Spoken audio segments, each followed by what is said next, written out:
So I know this is late news because obviously Adrian Broner signed with Don King time ago, like it was about 2-3 months ago, and I didn't get around to making a video about it because I've just been busy. But I feel like obviously Adrian Broner is going to be fighting this week against Billy Hutchinson, and since I've been following his career since the start, like since he blew up, really, not from the start when he had his pro debut, but since when he won his first world title, I was following him since then. I followed him his entire career, like since he fought Maidana, obviously the Pacquiao fight, obviously all the fights that he's had, all the way up to him becoming a 4-time world champion, all the way up to now. I've been following his career, but I honestly believe, and he's made a lot of wrong decisions in his career. I mean, let's be real, not just in his boxing career, but also in his life in general. This could possibly be the worst decision that he's actually made. I just don't understand what's going through his head or who's advising him. But for whatever reason, he signed to Don King. Don King of all people, he decided to sign to Don King. Now, as you can tell by the title of this video, I feel like Don King is probably I mean, he's literally 1 foot in the grave. I mean, he's not far away from becoming deceased at this point, and somehow he's managed to like, let's be real, Adrian Broner, he's not the biggest draw in the sport, but if he was to make a top 10 list of the biggest draws in boxing, I think he's on the bottom 5, maybe on the bottom 5. Like, he's not as big as Canelo, he's not as big as Anthony Joshua, but you're looking at their top 3 draws in boxing. If you're looking at the top 10, top 15, he's on that list. Like, when Adrian Broner fights, like, the public does care. So from that perspective, right, what I've heard through the grapevine, I don't know if this is true, this is all alleged, Don King, I think he offered him 4 million to sign, so a £4 million advance. The problem with Don King is, right, if he knows a fighter's in a financial issue, he usually puts himself in a position where he can actually get with them. He tries to get with them when they're in a financial mess. He done the same thing with Vanes Mastrojogin. Sorry if I mispronounced that name. He was in some financial tough spot, and I think Adrian Broner's clearly been in some financial hardship. In terms of, like, for example, I know he's got loads of legal issues. Like, he mentioned that in a press conference with Billy Hutchinson, that he's got loads of legal issues. He's got like eight kids, if I'm not mistaken. And on top of that, like who could forget when he went to court, he said that he's completely broke. So this guy is going through a lot of financial issues, and then Don King comes along and he offers him a lot of cash for him to sign to him. Now, what this reminds me of is, like, when Suge Knight signed Tupac. Tupac was in a very difficult situation. He was in prison. His bail was like $1 million or $2 million, and Suge Knight came and he bailed him out. But then what happened at the end of it? If Tupac never got with Suge Knight, there's a very strong chance that he would not have died, because the fact is, right, just being around that energy of being around Suge Knight, right, what actually happened to him? He got caught up in the gang life, he got caught up in the Bloods and Crips, and then before he knew it, he was in Vegas having fights, and then it ended with a drive-by shooting, and now he's deceased. And this all happened because he signed with Suge Knight. If he signed with somebody else, there's a very good chance that he would still be alive today. Like, to be honest with you, Tupac was one of them people. He'd been shot before, so it might be a strong chance that he might not be alive today. But truth be told, if literally signing with Suge Knight was what made his career come to an end and made his life come to an end. So it's the same with Adrian Broner here. Adrian Broner's probably in a tight financial situation. I heard Al Heyman actually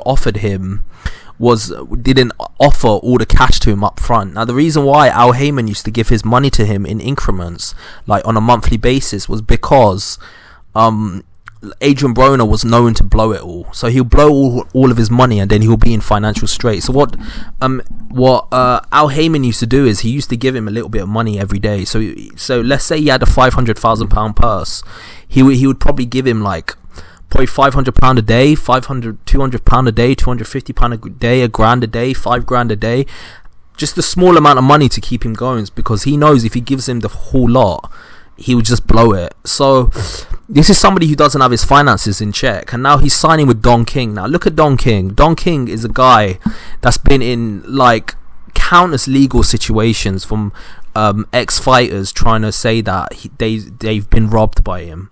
Now I'm going to make a separate video talking about this, because I think it's worth looking into. It's good to document history, because those that don't know the past are going to repeat the same mistakes in the past. So the fact is, Don King is someone who's known to have robbed countless fighters, not just the big name fighters like Mike Tyson and Muhammad Ali and Larry Holmes. He's robbed fighters that on a smaller level. I mean, just to put it into perspective, Frank Warren had a dispute with Don King, saying that he didn't pay Daniel Dubois when Daniel Dubois went over to the US to win the WBA regular belt. So the fact is, this guy, it's not like his last legal situation was a year ago, 10 years ago, 15 years ago. This guy's legal situation, he's been involved in a legal situation not too long ago in the Daniel Dubois fight for the WBA regular belt, which didn't happen too long ago.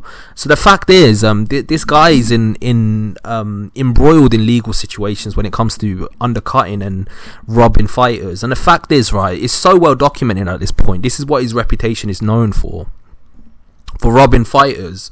So why in the hell would Adrian Broner sign with this guy?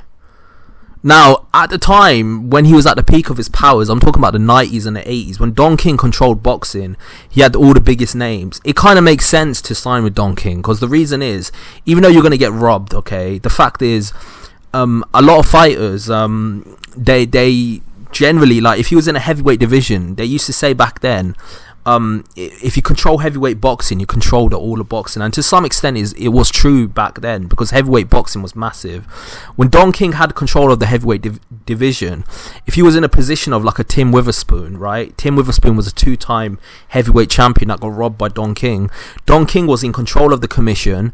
Don King had so much power in the heavyweight division that you had no choice but to sign with him to get not even a shot at the title, but just to get some fights coming in. Because if you didn't sign with him, what he would do is he will literally shut you out the heavyweight division. Now don't get it twisted, there were other fighters that were not Don King fighters that got title shots and that got opportunities, like the likes of Evander Holyfield and such. But then fighters were generally, when Don was at the top of his power, when he had the control of the heavyweight division, them fighters were kind of rare, or they were backed by really powerful promoters like the Lou Duvers of the world. At that time, Don King had so much power in the heavyweight division that if he was a fighter that refused to sign to him or refused to do what he wanted, he could literally shut you out the heavyweight division, not let you get a title shot, get the commission to ban you. He had that level of power back then. Back then, he also had the WBC in his pocket. Jose Suleiman was literally following Don King's orders. Not only that, there's been many instances where refs would call off fights really quickly, and it seemed that Don King corrupted refs as well. So when someone has that much power in the sport, it's not advised for them to sign to someone who's like Don King, unscrupulous. But at the same time, it's kind of understandable. They've got nowhere else to go. But at this point in time, where Don King has literally no power in the welterweight division, he's a shadow of his. He's literally a shadow of his former self. He wears the same clothes and has the same hair that he used to have, but he's not what he once was. Right? Why would you sign to a guy, right, that has no power in boxing, relatively speaking, to what he once had? So 30 years ago, he was not even 30 years ago, 40 years ago, he was the man. 40 years later, he doesn't have the same power, and you're going to sign to him. And what's it going to bring? Look at all the fighters that have been involved in legal situations with this guy. I mean, all of them end up suing him because he robs them. Do you think he's not going to do the same to Adrian Broner? I mean, it doesn't make any sense. I don't know who's advising Adrian Broner, but I remember watching a DJ Vlad interview where Adrian Broner talks about Don King, and he talks about the fact that he thinks he's a gangster. Now, this is one of the tactics that Don King used to use. He used to know how to speak to fighters. Now, people that are from the inner cities of like America, people like Adrian Broner or Mike Tyson, in a weird way, like they have respect for people that are criminally inclined. So let's look at Don King. Don King was a guy that was involved in illegal betting. He's a guy that's been in loads of lawsuits. He's a guy that killed 2 people. Okay, so from the perspective of somebody who's from the inner city, they might have respect for someone like Don King. But the fact is, at this point in time, I just don't understand why Adrian Broner would sign with Don King. I mean, it's literally like signing your soul to the devil. There's no other way to call it. Like, literally, you're going to get this upfront payment of whatever the advance was that he gave to Adrian Broner. I heard it was 4 million. But later on in his career, every fight you take, you're just going to get robbed. And we know where this is heading. We know where this is going to end up. He might have made a worse business and boxing decision of his career. Obviously, like, just look at the countless fighters this guy's screwed over. To look at it, I think Don King himself has admitted that he has to spend like £30 million a year on legal costs just to defend himself for all the fighters that are trying to take him to court, accusing him of robbing them. £30 million a year to defend himself against all of that, and this is a guy you choose to sign with. I just don't understand. I don't understand who's advising him. Like, maybe he got tired of Al Heyman. Maybe Al Heyman got tired of him. Maybe one of them promoters let him go. But if one of them promoters let you go, then why in the hell would you sign with Don King? Of all the promoters in the world you can go with DAZN. You can go with Lou DiBella. You can go with there's countless promoters you can go with, right? And out of all of them, you sign with Don King. Now, the reason why I think Don King entrapped Adrian Broner is he knew his language. Adrian Broner is like very similar to like the fighters that he's promoted in the past, the likes of the Mike Tysons of the world, that inner city ghetto type gangster culture. He knows that culture well, and he knows how to get inside the psychology of people like that. I just see this ending in tears and lawsuits. I just don't see any other way it can go, and it's kind of tragic because Adrian Broner, I think he had the potential to become like one of the biggest stars in boxing. He had the charisma, he had everything. The only thing he didn't have was the work ethic and the drive and the focus to take him all the way. But now that he's signed with Don King, I could just see this ending in tears. So tell me what you think below. How do you think this is going to end with Don King? Do you think this is going to end positively? Do you think this is going to end negatively? I think we all know how this is going to end, but for whatever reason, I mean, I don't know how. At this point, if you sign with Don King in this day and age, then there's no excuses for it. There's nowhere else that this can actually go. It can only go negatively. So yeah, you lot tell me what you think below. How do you think this is going to end? Do you think Adrian Broner is going to sue him? Do you think he's going to get robbed of his money? I think we all know the answer to this question. I mean, if you disagree with me, then I just don't know what to tell you. So yeah, that's all there is to it. Tell me what you think. And I know it's late news. I know he signed with him a month ago, but I think it's worth mentioning now because he's about to fight him soon. So Adrian Broner is about to fight soon, and I'm looking forward to that fight. I'm actually going to watch it. So I'll make a video about that as well soon. Tell me what you think below, and like and subscribe to the channel. I've got a lot more content coming your way. Peace.